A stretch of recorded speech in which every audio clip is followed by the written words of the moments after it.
ETF index mutual funds నేర్చుకుని stock మార్కెట్లో రాణించాలనుకుంటున్నారా? వెంటనే ఈ నెంబర్కి కాల్ చేయండి.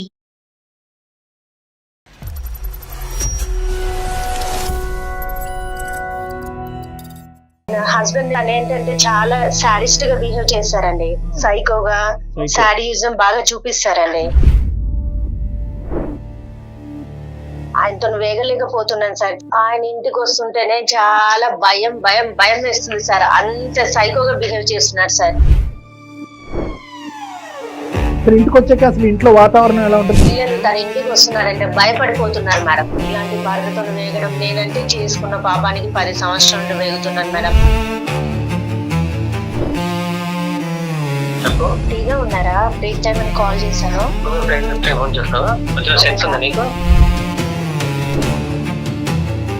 సుమన్ టీవీ వాళ్ళని కన్సల్ట్ అయ్యాను, మాట్లాడండి ఒకసారి. నాకేమో మాట్లాడండి. దేనికన్నా ఒక హద్దు అదుపు అనేటటువంటిది ఉంటది. డిసిప్లిన్ ఉండాలి, పద్ధతిగా ఉండాలి, గౌరవంగా బతకాలి. బుక్ లో ఏదైతే డెఫినేషన్ ఉందో, మీరు ఏదైతే ఊహించుకున్నది కరెక్ట్, అది తూచా తప్పకుండా మీరు ఆచరించాలి అని అంటున్నారు. మనం కట్టుకుంటే సమాజం తిరగల బతకాలి. వాళ్ళు భరించలేనటువంటి పరిస్థితి వచ్చేసారు. ఇటువంటి కట్టుదిట్టమైనటువంటి వాతావరణం మేము భరించలేకపోతున్నామండి. ఊపిరి పీల్చుకోవాలన్న భయం వేస్తుంది. మేము ఎక్కువ కాలం నేను ఇందులో ఉండలేని వెళ్ళిపోతాను. నా పిల్లల్ని పద్ధతిగా పెంచుతున్నాను. స్కిన్ అండ్ హెయిర్ క్లినిక్ సమర్పించు అందమైన జీవితం కార్యక్రమానికి స్వాగతం. నమస్తే కళ్యాణ్ గారు. మాధురి అనే ఒక ఆవిడ మనకి మెయిల్ చేశారండి. భార్యాభర్తల మధ్య ఇష్యూ, సాధారణంగా మీ దగ్గరికి ఎక్కువ మంది వస్తారే ఉంటారేమో బహుశా ఇలాంటి ఇష్యూస్ తో. ఒకసారి ఆవిడతోనే మాట్లాడేద్దామండి. మనకి ఫోన్ నెంబర్ కూడా పెట్టారు. నమస్తే అమ్మా, మాధురి గారండి మాట్లాడేది. నేను జయానండి, సుమన్ టీవీ అందమైన జీవితం ప్రోగ్రామ్ నుంచి కాల్ చేస్తున్నాను. మీ సమస్య నేను డాక్టర్ కళ్యాణ్ చక్రవర్తి గారు కూడా నాతో పాటు ఉన్నారండి. సార్ ఇక్కడే ఉన్నారు. ఒకసారి మీ సమస్య ఏంటో చెప్తారా? మాధురి గారు చెప్పండి అమ్మా, ప్రాబ్లం ఏంటి? సార్ నా వయసు 33 సంవత్సరాలు సార్. నాకు మ్యారేజ్ అయింది, 2 పిల్లలు. హస్బెండ్ నేమ్ వచ్చేసి సురేష్.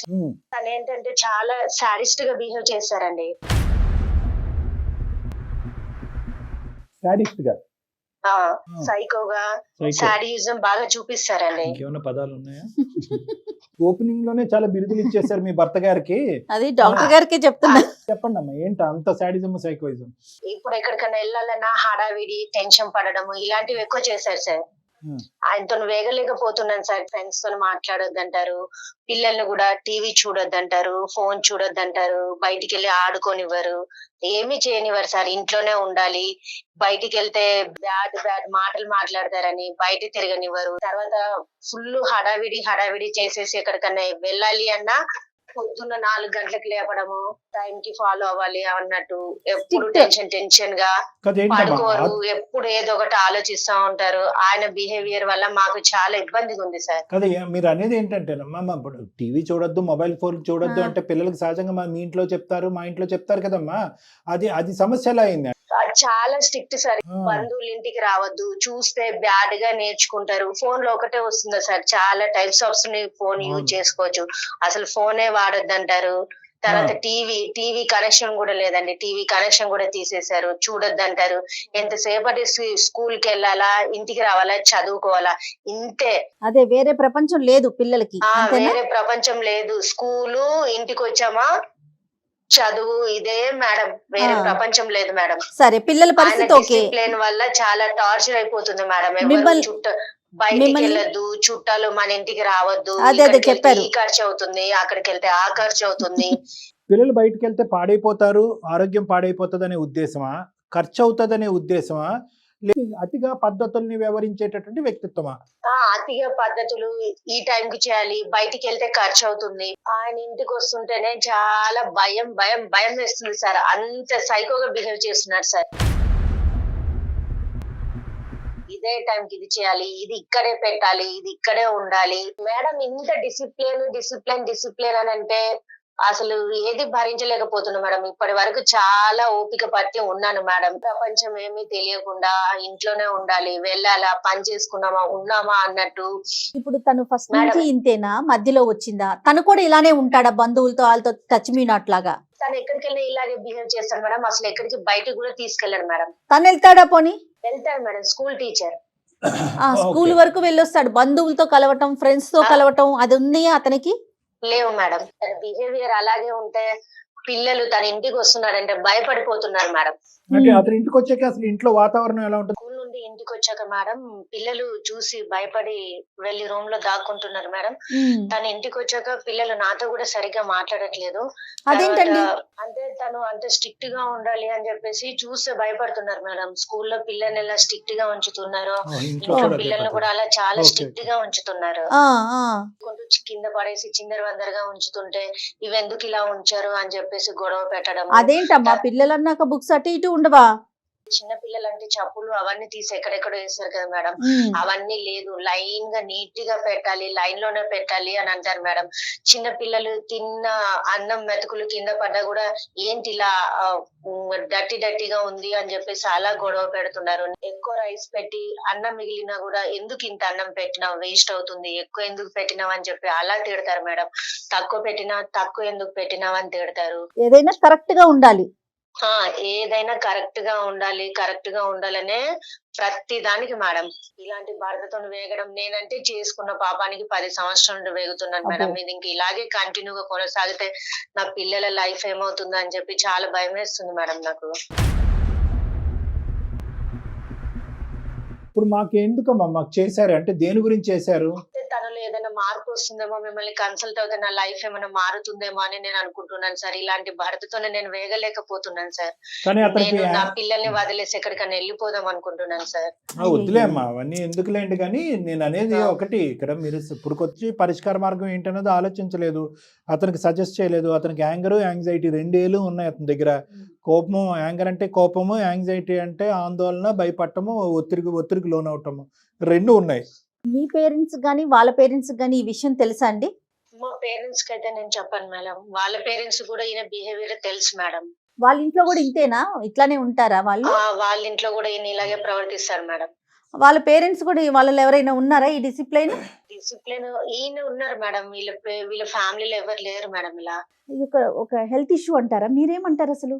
కదా మేడం, ఇప్పుడు యూజువల్గా ఇక్కడ రెండు కారణాలు ఉంటాయి మేడం. ఒకటి వ్యక్తిత్వము, లేదంటే ఇంకోటి దార్భ. అంటే అతని వ్యక్తిత్వం చిన్నప్పటి నుంచి ఇంతేనా అంటే కనుక తల్లిదండ్రులు అలా పెంచలేదు, వాళ్ళ ఇంట్లో అలా లేదని ఆవిడ అంటున్నారు. అవునవును. Okay, number 1. నెంబర్ 2 ఏంటంటే కనుక అతను మాస్టర్ అంటున్నారు. అక్కడ ఏమన్నా ఉండే ఆ ఒత్తిళ్ళు, ఆ ఫ్రస్ట్రేషన్ అవన్నీ తాళలేక ఈ విధంగా ప్రవర్తిస్తున్నాడు. ఎంత ప్రవర్తించినా కూడా ఇంత విపరీతం ఉండదు మేడం. ప్రతిరోజు ఉంటుందా? ఇంత ఉండదు. Either this is some form of a GAD అంటూ ఉంటాం. గ్యాడ్ అని అంటున్నారు, ఎక్కడ పడితే అక్కడ వింటున్నాం. అవునవును. అంటే జనరలైజ్డ్ యాంగ్జైటీ డిసార్డర్. వీళ్ళకి ఒక ప్రత్యేకమైనటువంటి ఒక అంశంలో ఆందోళన ఉండదు. ఏది చూసినా, ఏది విన్నా, ఏది ఆలోచించినా ఒక చిరాకే. ఒక అవతల వాళ్ళు ఇలా మాట్లాడినా, అలా మాట్లాడినా చిరాకే, ఇలా చేసినా, అలా చేసినా చిరాకే. వాళ్ళ వరకు కూడా చాలా పద్ధతిగా ఉంటారు, అందులో డౌటే లేదు. వాళ్ళ వరకు పద్ధతిగా ఒక ఫ్రెండ్ గానీ ఎవరు లేరటండి. బయట ప్రపంచం అనేది ఉండదు. ఎందుకంటే బయట ప్రపంచంలో కూడా ఎక్కడైతే ఈ క్రమశిక్షణ అనేటటువంటి అంశంలో లోపాలు ఉంటాయో ఆ లోపాలని వాళ్ళు తట్టుకోలేరు. అంటే సరదాగా సెన్స్ ఆఫ్ హ్యూమర్ తో మాట్లాడటం కానీ, జోవియల్ గా ఉండటం కానీ, కొద్దిగా ఏదో సరదాగా ఉండేటటువంటి ప్రపంచంలో సరదాగా ఉండే అంశాలు ఏవైతే ఉంటాయో అది దాన్ని కూడా సీరియస్ గా ఉంటుంది. సింపుల్ గా చెప్పాలి అంటే కనుక వీళ్ళ జీవితంలో నవ్వు, సెన్స్ ఆఫ్ హ్యూమర్, కామెడీ ఉండవు. లేదు, ఎప్పుడు కూడా లేదు. ఫ్యామిలీలో ఉండకూడదు, ఎవరికి ఉండకూడదు. మరి ఇప్పుడు ఏం చేద్దామంటారు మాధురి గారు? మీ ద్వారా నాకు ఏమైనా హెల్ప్ అవుతుందేమో. నేను నా పిల్లలు ఎక్కడైనా బతుకుదాం అనుకుంటున్నాను మేడం.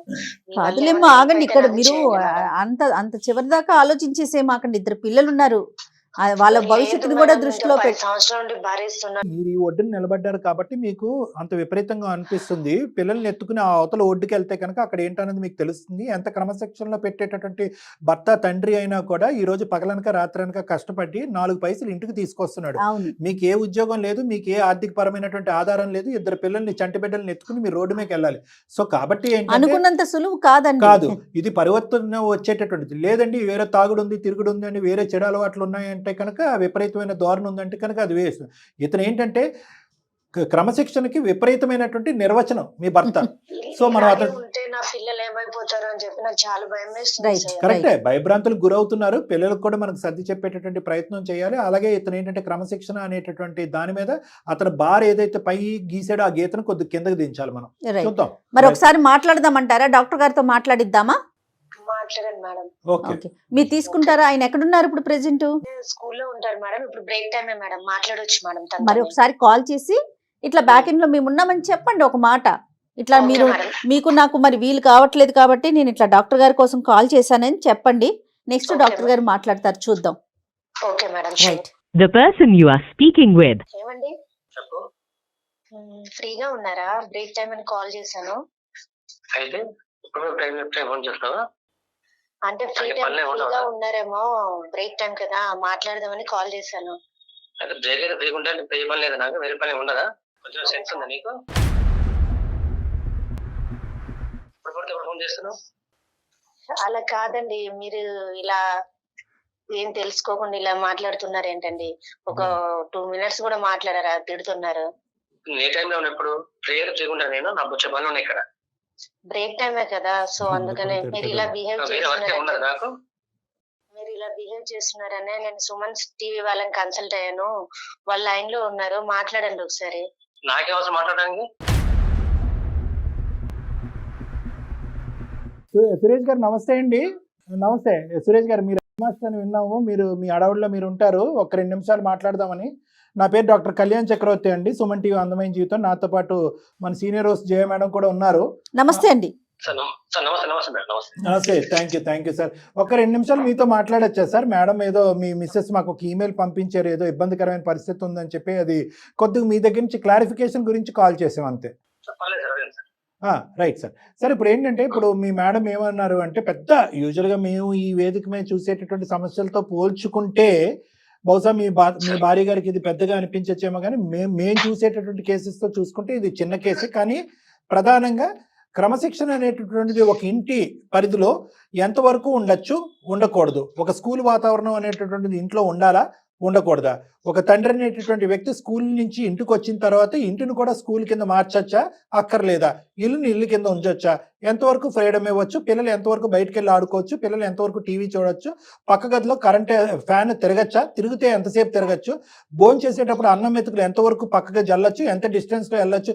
ఇలాంటి అంశాల మీద ఏ విధంగా బతకాలి ఇంట్లో, ఏ విధంగా బతకూడదు అనేటటువంటి సందిగ్ధ పరిస్థితిలో ఆ అమ్మాయి దిక్కుతోచని పరిస్థితిలో మాకు ఈమెయిల్ పెట్టారు సార్. అంటే మీది క్రమశిక్షణ అని మాట్లాడే మీ పద్ధతిని మేము కించపరచట్లేదు, అవమానపరచట్లేదు. కానీ ఉక్కిరి బిక్కిరి అయ్యేటటువంటి ఈ వాతావరణం మీ వరకు వచ్చిందా? మీ యొక్క ఉద్దేశం ఏంటో చెప్పండి. నేను ఒక సాధారణ వ్యక్తిని సార్. Right sir. ఒక ప్రైవేట్ టీచర్. మాకన్నా కొన్ని ఇన్స్ట్రక్షన్ ఉంటాయి సార్. మీకంటూ ఏముంటాయండి? ఇన్స్ట్రక్షన్ ఉంటాయి సార్. డిసిప్లిన్ ఉండాలి, పద్ధతిగా ఉండాలి, గౌరవంగా బతకాలి. కరెక్ట్. ఉంటాయి. సమాజంలో మా స్థాయి తరపున బతకాలి వద్దా సార్? బతకాలి. కరెక్ట్. బతకాలి. మీరు బతకాలి, మేము బతకాలి. స్థాయి తగ్గట్టే బతకాలి. అందరూ బతకాలండి. అందరూ బతకాలి. ఇప్పుడు మా తగిన బతకాలి కాబట్టి మేమేమిటండి స్వభావం, మేము హై రేంజ్ కాదు, ఎంతో చిన్న జాబ్ చేసి పిల్లలు పోషించడం, ఇంట్లో చూసుకోవడం. మేము ఎదురు చులకన కాకుండా మా బతుకు కోసం మేము ఎవరిని ఇబ్బంది పెట్టకుండా, మేము ఎవరి ఇబ్బంది పాలు కాకుండా ఉండాలని మేము కొంచెం డిసిప్లిన్ పాటిస్తాం సార్. చెప్తాను, పిల్లలు గారి కూడా నేర్పిస్తున్నాం. నేను మా నాన్నగారి నేర్పించాను నాకు. మనం ఇబ్బంది పడ్డాం, పిల్లలు ఇబ్బంది పడవద్దు, ప్రజలు చులకన అవ్వద్దు సార్. నేను అదే విధంగా ఇంట్లో కూడా పాటిస్తున్నాను సార్. నా స్కూల్లో పిల్లలు కూడా అదే చెప్తాను, వాళ్ళు కూడా అదే నాటకం నేర్పిస్తున్నాను. ఫ్యూచర్ లో కూడా వాళ్ళ పద్ధతిగా ఉండాలి, ఒక పొజిషన్ లో ఉండాలి, ఎవరు మన చులకన హేళనగా చూడవద్దు. మనం కరెక్ట్ సమాజం తిరగలం బతకగలం. కరెక్టే సార్ మీ పాయింట్. అసలు ఎవరు కూడా మీరు ఇప్పుడు వరకు వర్ణించినటువంటి తీరు, డిఫైన్ చేసినటువంటి పద్ధతిని ఎవరు కూడా ఖండించరు, తప్పనరు. లేదు. కానీ క్రమశిక్షణ అలాంగ్ విత్ హ్యాపీనెస్, కుటుంబం యొక్క సంతోషం, సుఖం అనేటటువంటిది కూడా చాలా ఇంపార్టెంట్. క్రమశిక్షణగా పద్ధతిగా ఉండటం అనేది ఎంత ఇంపార్టెంటో, ఆ క్రమశిక్షణ నేర్చుకునేటటువంటి వాళ్ళు, క్రమశిక్షణ ఆచరించేటటువంటి వాళ్ళు దాన్ని ఆస్వాదిస్తున్నారా, స్వీకరిస్తున్నారా, ఆనందిస్తున్నారా అనేటటువంటిది. లేదా క్రమశిక్షణతో పాటు మనం భయాన్ని కూడా పిల్లలకి గిఫ్ట్ కింద ఇస్తున్నామా, లేదా క్రమశిక్షణతో పాటు తండ్రింటిని చూడగానే దద్దరిల్లిపోయేటటువంటి ఒక విధమైనటువంటి వాతావరణాన్ని మనం క్రియేట్ చేస్తున్నాం అనేది కూడా ఇంపార్టెంటే కదా సార్. సార్ ఒకటి సార్, నేను అనుకునేది ఏంటంటే నా పిల్లలు అట్లా భయపడతాను నేనేది అనుకోవట్లేదు సార్. భయపడుతున్నారని అనుకోవట్లేదు. నా పిల్లలు నేను పద్ధతిగా పెంచుతున్నాను, పద్ధతిగా ఉన్నారని, సరైన స్థాయిలో ఉన్నారని అనుకుంటున్నాను. ఇప్పుడన్నా పిల్లల పక్కన కూర్చుని, నాన్న నేను ఒక టీచర్ అక్కడ టీచర్ని, ఇక్కడ ఇంట్లో తండ్రిని, నేను కొన్ని పద్ధతుల విధానాలు చెప్తున్నాను. ఎందుకంటే వయసు వచ్చినటువంటి పిల్లలు, మీతో పాటు 11 సంవత్సరాలు ప్రయాణం చేసినటువంటి మీ భార్యని, వీళ్ళు ముగ్గురిని కూర్చోపెట్టుకుని, నా క్రమశిక్షణ వల్ల మీరు ఏమైనా భయపడుతున్నారా, ఏదైనా ఇష్యూ వస్తే కనుక ఫ్రీగా, ఫెయిర్గా, హ్యాపీగా, పాజిటివ్గా, ఏ ఆందోళన లేకుండా మీరు నా వరకు వచ్చి మాట్లాడుతున్నారా, లేదంటే నాతో మాట్లాడటానికి పరిధులు గీసుకుంటున్నారా, నేను ఇంట్లో ఎంటర్ అవగానే వణికిపోతూ రూముల్లోకి పరిగెడుతున్నారా, నేను ఏదైనా గట్టిగా మాట్లాడితే కనుక బెదిరిపోతున్నారా అని ఓపెన్ ఎండెడ్గా అడిగారా, లేదంటే ఊరికనే మీరు మాకు చెప్తున్నారా, లేదండి మా పిల్లలు నేను చెప్పేదంతా హ్యాపీగా ఉన్నాను? సార్ నాకు ఎప్పుడు దాకా ఇలాంటి మాటలు ఇప్పుడు రాలేదు. ఇప్పుడు మా మిస్సెస్ మీకు సంప్రదించడం తెలిసింది, వాళ్ళు నిజంగా భయపడుతుండే అడగండి. తెలియదు. అందుకే మా ఎదుర్కొంటే మీ అంత- మిస్సెస్ తో మీ మిస్సెస్ తో మాట్లాడండి. చెప్పు మాధవి, నా వల్ల నీకు ఇబ్బంది అవుతుందా ఇంట్లో? అవును, మీ వల్ల నాకు చాలా ఇబ్బంది అవుతుంది, పిల్లలకు కూడా చాలా ఇబ్బంది అవుతుంది. మీరు అలా బిహేవ్ చేస్తున్నారు, బయట ప్రపంచంతో సంబంధం లేకుండా చేస్తున్నారు. ఒక ఫంక్షన్ కి తీసుకెళ్లారు, రిలేటివ్స్ ని రానివ్వరు, మనం వెళ్దామన్నా తీసుకెళ్ళనివ్వరు. ఇప్పుడు చెప్పు, ఇప్పుడు బయట వెళ్తే మనము వాళ్ళంత బడ్జెట్ మన దగ్గర లేదు, అంతో కొంత రూపాయి కోసం డబ్బులు సంపాదించి కూడా పెడుతున్నాం మనం. ప్రతిదీ పిల్లల కోసం బడ్జెట్ ఉంది చేసేది. లేదు అని కాదు, చిన్న చిన్న హ్యాపీనెస్ కూడా లేదు మన లైఫ్ లో. ఉందా? చిన్న చిన్న హ్యాపీనెస్ లో కూడా ఏమీ లేవు. పక్కన వాళ్ళతో కూడా మాట్లాడనివ్వట్లేదు మీరు. కనీసం పిల్లల్లో ఒక్కళ్ళైనా ఒక చిన్న బర్త్డే జరపడం, ఒక చుట్టుపక్కల ఉన్న ఒక నలుగురు పిల్లల్ని ఒక function చాక్లెట్ లేదు, ఇవ్వటం చేశారా మీరు? ఫంక్షన్ తీసి మా సంబంధం లేదు. పిల్లలు మీ హ్యాపీగా ఇంట్లో ఉంటే మంచిగా ఉంటే చెప్తాను భలే ఉందండి. బాగా ఉంటారు కదా మేడం. అది కాదు అదొక్కటే సార్, సరిపోతుందా అండి? అన్ని అందరు ఇల్లేనా? ఇలాగే చేస్తున్నారా ప్రతి ఒక్కరి ఇంట్లో? అన్ని ఇల్లేనా? ఇంకేం బయట ప్రపంచం లేదా? రూపాయి ఖర్చు అవ్వకూడదా? సరే కరెక్టే, మధ్యతరగతి కుటుంబం, ప్రతి రూపాయి సేవ్ చేసుకోవాలి. ఒక సందడి, ఒక సంతోషం, ఒక జ్ఞాపకం అండి. పిల్లల బర్త్డే అనేది ఒక జ్ఞాపకం, పిల్లలు ఒక చుట్టాల ఇంటికి వెళ్తే ఒక జ్ఞాపకం, పిల్లలు ఒక పార్క్కి వెళ్ళి ఒక పిక్నిక్కి వెళ్తే కనుక ఒక జ్ఞాపకం, ఒక ఆలోచన జ్ఞాపకాలు ఏమవుద్దా? అంతా ఇంకా కట్టుదిట్టమైనటువంటి 4 గోళ్ల మధ్యన నాన్న గీసినటువంటి బొమ్మలోనే ఉండాలి అందరూని. ఫ్యామిలీ పరంగా అందరూ ఆఖరిసారి ఒక మంచి పిక్నిక్ స్పాట్కో, లేదంటే ఒక మాల్కో, లేదంటే ఒక సినిమాకో వెళ్ళి ఎంతకాలం అయింది గురుగారు? ఎన్ని సంవత్సరాలు సార్ అయింది? సినిమాలో అంత అవసరం ఏంటి సార్? సోషల్ మీడియా అన్ని యూట్యూబ్ ఛానల్ మొబైల్ వస్తుంది, అంత వేస్ట్ సార్. మీరు ఆ మొబైల్ కూడా చూడనివ్వట్లేదు కదండి. మీరు ఆ మొబైల్ చూడనివ్వట్లేదు, ఇంట్లోంచి బయటకు అడుగు పెట్టనివ్వట్లేదు. ఇంట్లో కట్టుదిట్టమైనటువంటి ఆ వాతావరణం, బయటకు వెళ్ళి గాలి పీల్చుకోవాలంటే పీల్చుకోవద్దు అంటారు, గాలి పీల్చుకునేది కూడా ఖర్చు అవుతుంది అని అంటారు. ఎలాగా? అంటే ఇది పీనాస్తనమా, పిసినారితనమా, అతి భయమా, ఏంటిది? సార్ నేను ఏం చేసిన వాళ్ళ మంచి కోసం నేను చేసేది. ఏమండి? ఏం చేసినా మా మంచి కోసమే, కానీ ఇంత కఠినంగా మేము ఉండలేమండి మీలాగా. చిన్న లైఫ్, చిన్న చిన్న మాకు కూడా కొన్ని ఎంజాయ్మెంట్స్ ఉంటాయండి. పిల్లలు కూడా చాలా భయపడిపోతున్నారు. ఇంత కఠినంగా నేను చేసుకున్న పాపానికి భరిస్తున్నాను, కానీ నా పిల్లలు ఏమైపోతారో, వాళ్ళ లైఫ్ ఏమైపోతుందని చెప్పి నేను చాలా బాధపడుతున్నానండి మీ వల్ల అయితే. లేదు మాధురి గారు, మీ బాధ అతనికి అర్థం కావట్లేదు. ఎందుకంటే కఠినంగా బాధపడుతున్నారు, ఇంత స్ట్రిక్ట్, ఇంత డిసిప్లిన్ అని అంటున్నారే గానీ మీ లోపల ఉండే అర్థం కావట్లేదు సార్ నా బాధ. రైట్, అతనికి అర్థం దానికి కావట్లేదు. ఆయన డిసిప్లైన్, మన మిడిల్ క్లాస్ వాళ్ళు ఖర్చు అవుతుంది, సొసైటీ ఇదే బాగోలేదు ఆలోచిస్తున్నారు ఇవి సార్. పెట్టుకున్నారండి. ఈ లైన్స్ లోనే ఆయన ఆ. ఉంటున్నారు తప్ప వీటిని దాటి బయటికి రావట్లేదు. సురేష్ గారు, చెప్పండి. మీకు మళ్ళీ క్లాసులకి టైం అవుతూ ఉంటది. ఒక మాట గుర్తుపెట్టుకోండి సార్, మీ ఆలోచన తప్పు అని మేము అనట్లేదు, కానీ ఆ ఆలోచనను ఆస్వాదించి తీసుకునేటటువంటి వాళ్ళు ఎంత సుఖపడుతున్నారు, వాళ్ళ మొహం మీద చిరునవ్వు ఉందా లేదా అనేది ఒక్కసారి ఆలోచించండి. హార్ట్ బీట్ స్పీడ్గా కొట్టుకుంటుంది, అది మీకు కనిపించదు, నాకు కనిపించదు, మనకు వినిపించదు. కానీ ఆ మొహం మీద ఉండేటటువంటి ఎక్స్ప్రెషన్, ఆ కళ్ళల్లో ఉండే భయం ఒక 2 సెకండ్లు చూడండి, సరిపోతుంది, పెద్ద అక్కర్లేదు. మీరేమీ ఇంకొక ప్లానెట్ నుంచి రాలేదు, పిల్లలు ఇంకో ప్లానెట్ పుట్టలేదు. ఉదయం వెళ్ళేటప్పుడు వాళ్ళ మొహమే చూస్తారు, తిరిగి వచ్చేటప్పుడు వాళ్ళ మొహమే చూస్తారు. కాబట్టి ఆ పిల్లల కళ్ళల్లో ఉండేటటువంటి భయము, టెన్షను అనేది చూడండి. మీ భార్య ఈరోజు మాట్లాడుతుంది, ఎంతో కొద్దో గొప్ప లోక జ్ఞానం, ప్రపంచ జ్ఞానం తెలిసినటువంటి వ్యక్తే ఈరోజు. ఆవిడ ఏ కారణం లేకుండా ఊరుకునే వచ్చి, ఏమండి మిమ్మల్ని చూసి నేను భయపడుతున్నానండి, బయటకు వెళ్ళటం అంటే వెళ్ళనివ్వట్లేదని చెప్పి మీ మీద అందమైన జీవితం లాంటి ఒక కార్యక్రమానికి ఈమెయిల్ పంపించి మాకు చాడీలు చెప్పాల్సినటువంటి అవసరం లేదు కదండి. అంటే నేనేమంటున్నానంటే, మీ పాయింట్ ఆఫ్ వ్యూలోనే మీరు ఫిక్స్ అయిపోయారు, మీ డెఫినేషన్లు మీ దగ్గరే పెట్టేసుకున్నారు. ఆ డెఫినేషన్ టెక్స్ట్ బుక్లో ఏదైతే డెఫినేషన్ ఉందో, మీరు ఏదైతే ఊహించుకున్నది కరెక్ట్ పద్ధతి, ఆర్గనైజేషన్, డిసిప్లిన్ అని అనుకుంటున్నారో అది తూచా తప్పకుండా మీరు ఆచరించాలి అని అంటున్నారు. కానీ ఆచరించడానికి వాళ్ళు రెడీగానే ఉన్నారు. కానీ దేనికన్నా ఒక హద్దు, అదుపు అనేటటువంటిది ఉంటుంది. వాళ్ళు భరించలేనటువంటి పరిస్థితి వచ్చేసారు. మీరు జాగ్రత్త గుర్తుపెట్టుకోండి. ఈరోజు మీ భార్య ఏమంటున్నారు, ఇటువంటి కట్టుదిట్టమైనటువంటి వాతావరణం మేము భరించలేకపోతున్నామండి, ఊపిరి పీల్చుకోవాలన్న భయం వేస్తుంది, మేము ఎక్కువ కాలం నేను ఇందులో ఉండలేను, వెళ్ళిపోతాను, పిల్లల్ని తీసుకొని పారిపోతానంటుంది ఆవిడ.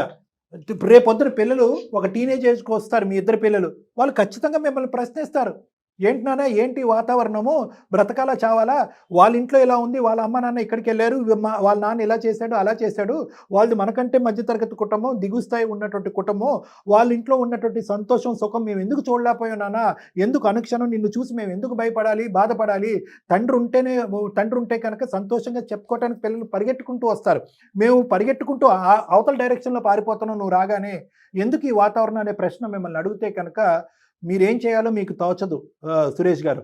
సార్ ఒక చిన్న మాట సార్. చెప్పండి. ఇప్పుడు పిల్లలకు పద్ధతిగా ఉండాలి, డిసిప్లిన్ ఉండాలి చెప్పడం తప్ప సార్ నాది. క్రమశిక్షణ పెట్టద్దు, పిల్లల్ని విచ్చలవిడిగా వదిలేసేయండి, 10-12 గంటల పాటు వాళ్ళకి టీవీ మొబైల్ ఇచ్చేసేయండి, బయట ఆడుకుంటే కనుక విచ్చలవిడిగా గంటల తరబడి ఆడుకోనివ్వండి అని మేము చెప్పట్లేదండి, ఎవరు చెప్పరు కూడా. కానీ at the end of the day దేనికైనా కూడా ఒక లైన్ అనేది ఉంటుంది, ఒక గీత ఉండాలి కదా, ఒక లైన్ అనేది ఉంటుంది. అంతవరకు ఎందుకండి? మీ స్కూల్లోనే ఒక 10-12 ఒక 20 మంది టీచర్లు ఉంటారు, ఒక 2-3 పాటు కూర్చోండి, ఏమరా బాబు నేను ఇలా చేస్తున్నాను, మా ఇంట్లో దానికి యొక్క రియాక్షన్ ఇలా ఉంది, మా పిల్లలు ఇలా ఉన్నారు, మా భార్య ఎలా ఉన్నారు అనేటటువంటిది ఒక ఓపెన్ ఎండెడ్ డిస్కషన్ చేయండి. 10 మందిలో ఎంతమంది మీ యొక్క పద్ధతిని కరెక్ట్ అంటారు, లేదంటే ఇంకా ఎంతమంది మీ యొక్క పద్ధతిని మార్చుకోవాలని సలహా ఇస్తారు, ఒక్కసారి ఆలోచించండి. ఎందుకంటే ఇంట్లో వాళ్ళు ఇలాంటి ప్రాబ్లమ్ని ఫేస్ చేస్తున్నారని మీకు కూడా ఇప్పటి వరకు తెలీదు, ఇప్పుడే మీ దాకా వచ్చింది కాబట్టి మీరు ఒక కన్ఫ్యూజన్ స్టేటస్లో ఉన్నారు. డాక్టర్ గారు చెప్పేది లేకపోతే మీ భార్య చెప్పేది మీరు ఒకసారి ఆలోచించండి, మీ టీచర్స్తో డిస్కస్ చేయండి, ఆ తర్వాత ఒకసారి డాక్టర్ గారిని కలవండి. మీరేమనుకుంటున్నారంటే క్రమశిక్షణ అంటే నేను అనుకున్నాను, ఒక పద్ధతిని అనుకున్నాను, ఆ పద్ధతిని ఫాలో అవ్వకపోతే ఇప్పటి వరకు నేను ఏదైతే స్ట్రిక్ట్ లైన్లో నేను ఫాలో అవుతున్నానో దీన్ని నేను వెనకడుగేసుకుని విరమించుకుంటే పిల్లలు కంప్లీట్గా చెడిపోతారు, ఈ ఇల్లు ఏదో అయిపోతుంది, ఈ విచ్చలవిడిగా ఖర్చు అయిపోతుందని మీరు విపరీతంగా ఆలోచిస్తున్నారు. మీ యాంగ్జైటీ కొద్దీ మీకున్నటువంటిది ఒక భయం, జబ్బు అని అనట్లేదు, యాంగ్జైటీ, ఆతృత, కంగారు, చాలా ముందు ఆలోచించేస్తున్నారు. డబ్బులు ఇప్పుడు ఖర్చు పెట్టేస్తే రేపు బ్యాంక్ బ్యాలెన్స్ 0 అయిపోతుంది, పిల్లలు బయటకు వెళ్ళిపోతే కనుక పాడైపోతారు, టీవీ మాత్రం చూస్తే కనుక చూడకూడదు చూసి చెడిపోతారు అని చెప్పి ఎక్కడ నిలబడినటువంటి వ్యక్తి మీరు ఎక్కడెక్కడో ఆలోచిస్తున్నారు. దీన్నే మనం యాంగ్జైటీ అంటాం. ఈ యాంగ్జైటీతో పాటే భగవంతుడు ఇచ్చేటటువంటి ఫ్రీ గిఫ్ట్ ఏంటంటే కోపం. ఎందుకంటే నేను ఆతృత పడుతున్నాను, ఇది ఇలా ఉండాలి అనుకుంటున్నాను, ఎదురుగా ఉన్న వాళ్ళు అది ఆచరించలేదు, ఆటోమేటిక్గా నాకేమొస్తుంది? కోపం వస్తుంది, పిల్లల మీదకి వస్తారు, గట్టిగా అరుస్తూ ఉంటారు. సార్ ఇప్పుడు నేను అనుకున్నాను సార్, ఇప్పుడు నా మ్యాటర్ రాలేదు సార్, మీద వచ్చిందని చెప్పాల్సి వచ్చింది. నేనైతే నా పిల్లలు ఎంత స్ట్రగుల్ అవుతున్నా మిస్ అవుతా ఇబ్బంది పడని అనుకోవట్లేదు సార్ నేను. కానీ ఇప్పుడు తెలిసింది కాబట్టి నాకు ఇప్పుడు కొంచెం అర్థమవుతుంది సార్, నేను మిస్టేక్ చేసిన లేదని ఒకసారి మా మిస్ తో మాట్లాడతాను, లేదంటే మేము కన్సల్ట్ అవ్వడం అవుతాను sir. Thank you very much sir. నేనైతే కనుక అస్సలు మీరు వింటారనో ఆలోచిస్తారనో అసలు నాకు ఇంత సమయాన్ని ఇస్తారనో నేనైతే అనుకోలేదండి. మరి జయ మేడం అనుకున్నారో లేదో నాకు తెలీదు. ఎందుకంటే యూజువల్గా ఈ సో కాల్డ్ స్ట్రిక్ట్ ఆఫీసర్స్ ఎవరైతే ఉన్నారో, అంటే మీకేమీ అవమానించట్లేదు, నేను మామూలుగానే అంటున్నాను, వీళ్ళు యూజువల్గా ఏమనుకుంటారంటే మీ యొక్క వ్యక్తిత్వం, మీ యొక్క మానసిక పరిస్థితి ఎలా ఉంటుందంటే కనుక నేను నలుగురికి చెప్పేటటువంటి స్థానంలో ఉన్నాను, కానీ నేను ఎప్పటికీ స్టూడెంట్లా ఉండటం నాకు ఇష్టం లేదు, నాకు ఎవరు చెప్పకూడదు అని అనుకుంటారు. ఇంక్లూడింగ్ డాక్టర్స్, కౌన్సిలర్స్, పెద్దవాళ్ళు కూడా చెప్పడానికి అర్హత లేదు, వీళ్ళేదో తెలియక మాట్లాడుతున్నారని చెప్పి మీరు పట్టిన కుందేలకు 3 కాళ్ళు అన్నట్టుగా ఉంటారు. కానీ మీరు అక్కడ లేరు, ఒక మెట్టు దిగారు, ఆలోచిస్తాను, మీ దగ్గరకు వచ్చి కలుస్తాను పిల్లలతో పాటు ఫ్యామిలీతో పాటు అని అన్నారు. సంతోషం అండి. తప్పకుండా మాధురి, ఒకసారి మీరు మీ హస్బెండ్ కలిసి రండమ్మా. ఓకే మేడం, షూర్ మేడం, వస్తాం మేడం. ఒక పాయింట్ మీరు గుర్తుపెట్టుకోండి అమ్మా, ఇక్కడ వరకు వచ్చే ముందు ఇంకో 2 మెట్లు మీరు అక్కడే ఎక్కుంటే కనుక ఇంకో విధంగా ఉండేది. ఏదన్నా ఒక సమయం సందర్భం చూసుకుని మీ భర్త యొక్క కోపానికి భయపడకుండా అతను పక్కన కూర్చోబెట్టుకుని ఒక మంచి మూడ్లో ఉన్నప్పుడు, ప్రతి వ్యక్తి ఒక మంచి మూడ్ అనేటటువంటి దాంట్లో ఉంటారు, ఒక మంచి టైంలో ఉంటారు, ఒక నవ్వుతూ ఉండేటటువంటి పరిస్థితిలో ఉంటారు. ఆ టైంలో ఏమండి మీరు ఇలా ఉన్నప్పుడు ఎప్పుడు ఇలా ఉంటే బాగుంటుంది కదా, ఆ సమయం సందర్భంలో ఇలా ఎందుకున్నారు, పిల్లలతో ఎందుకు ఇలా ప్రవర్తిస్తున్నారు, ఈ విధంగా ఉండకుండే బాగుంటుంది కదా అనేటటువంటిది మీ బాధని ఈ 11 సంవత్సరాల పాటు ఎక్కడ కూడా అతనికి విడమర్చి చెప్పలేదు, ఎవరి ద్వారా చెప్పించే ప్రయత్నం కూడా మీరు చేయలేదు. సో అదే ఇప్పుడు అందు గురించి ఏంటంటే మేము ఒక 20 నిమిషాలు ఒక అరగంట మాట్లాడేటప్పటికి సురేష్ గారు ఒప్పుకున్నారు, సరే సార్ నాకు అర్థం కావట్లేదు, నా పిల్లల్ని నా కుటుంబాన్ని బాధ పెట్టేటటువంటి ఉద్దేశం నాకు లేదు, మిమ్మల్ని వచ్చి కలుస్తామని అన్నారు. సో అంత తొందరగా అతనికి రియలైజేషన్ వచ్చిందంటే పూర్తిగా వివరంగా అతనికి చెప్పకపోవటం కూడా మీ తప్పేమో అని నాకు అనిపిస్తుంది. ఆల్ సెడ్ అండ్ డన్, మీ కుటుంబ సమేతంగా అందరు రండి నా క్లినిక్కి, మేడం ఒక అపాయింట్మెంట్ తీసుకుంటారు, వచ్చి కలిసిన తర్వాత మిగతావన్నీ మాట్లాడుకుంటాం. అది ఎక్స్ప్రెస్ చేయకపోవటం ఒక ప్రాబ్లం, నేను అనుకున్నదే కరెక్ట్ అనుకోవటం ఇంకో, ఏది ఏమైనా ఆ స్థాయిలో ఉండి కూడా వెంటనే ఆయన ఓకే నేను కన్ఫ్యూజన్లో ఉన్నాను అని మాట్లాడారు. చూడండి, సంతోషం. అది ఒకసారి కలుస్తారు, చూద్దామండి. నమస్తే డాక్టర్.